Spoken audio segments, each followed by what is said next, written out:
several Hebrew words for the mind. The first one is lev, and it means the heart or the inner self, your inner being. And secondly, yetzar, and it means an inclination or a desire. Another word is binar. It means understanding and discernment.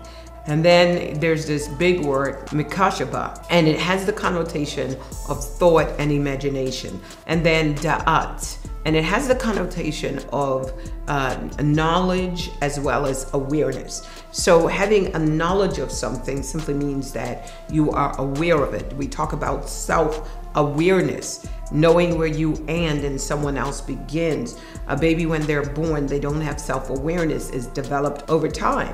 And once you are aware that you have an ending and a beginning, and so does someone else, it simply means that you don't have to be entangled in someone else's thoughts and ideas and knowledge. You can have your own opinion, your own ideas, your own perceptions on topics, and you don't have to be controlled by someone else's narrative for your life, because you know where you end and they begin. That's da'at, knowledge and awareness. The more you know about God, the more you know about yourself. You get an understanding that you are a reflection, you are an image, you are the highest expression of His divine genius and intelligence given as a gift to your family as well as your community and the world. So that's the Hebrew. But then we have the Greek. The Greek is nous, and it means mind or intellect. The thing about the mind and the intellect, education teaches us what to think, but salvation teaches us how to think. And this is what the intellect is all about. The nous is how you think.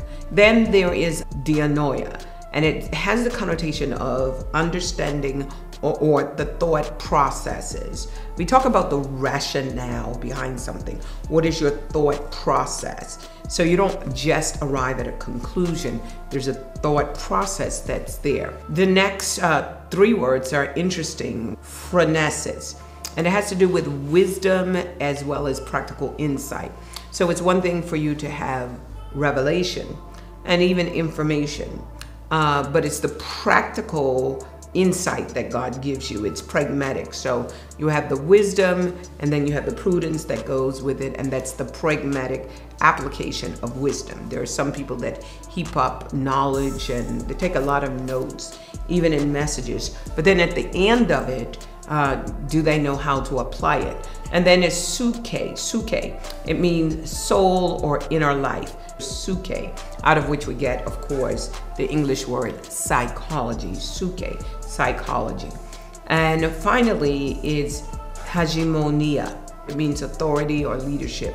It's related to mind control. Those of you that understand spiritual warfare, what the enemy wants to do is to control your mind.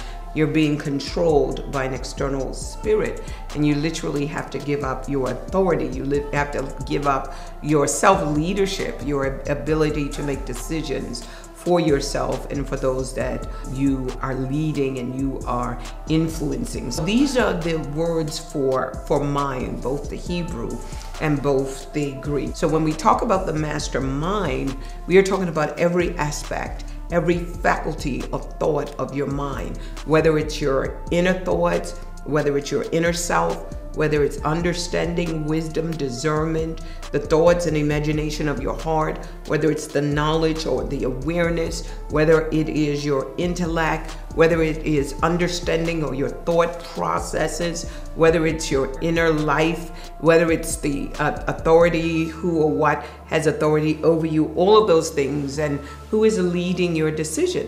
Going back to the whole idea of the mind being in the middle of your storm. And there are so many storms that we're going to experience, but there are also mindsets that you will have.